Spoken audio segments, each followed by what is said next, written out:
আসসালামু আলাইকুম ওয়া রাহমাতুল্লাহি ওয়া বারাকাতুহু। আলহামদুলিল্লাহ ওয়াহদা ওয়াসসালাতু ওয়াসসালামু আলা মান লা নাবিয়্যা বা'দা, আম্মা বা'দ। যে বিষয়টা নিয়ে কথা বলছি, আমার শরীর কাঁপতেছে, কষ্টে, রাগে, গুসায় শরীর কাঁপতেছে। ভিডিওটা দেখার পর নিজেকে নিয়ন্ত্রণ করতে কষ্ট হচ্ছে। ময়মনসিংহে গতকাল কি হয়েছিল? আসলে গতকালকে আমাদের মাদ্রাসায় মাহফিল ছিল, যার কারণে হুজুর ময়মনসিংহে আসবেন, গাজীপুরের এক জায়গায় আসবেন এবং নিয়ামতুল্লাহ আমিন ভাইয়ের উত্তরার মাদ্রাসায় মাহফিল হুজুর আসবেন। হুজুরের 3টা মাহফিল ছিল।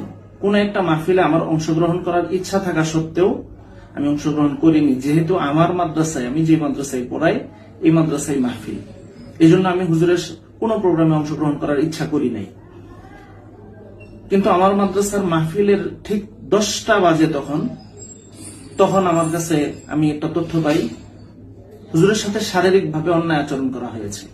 এটা গতকালকে আমি শুনেছি। তখন নিজেকে নিয়ন্ত্রণ করতে পারছিলাম না।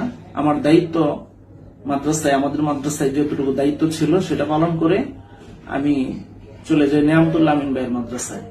ওখানে যে মাহফিল হচ্ছিল ওখানে আমি যাই। যাওয়ার পরে আমি হুজুরের ড্রাইভার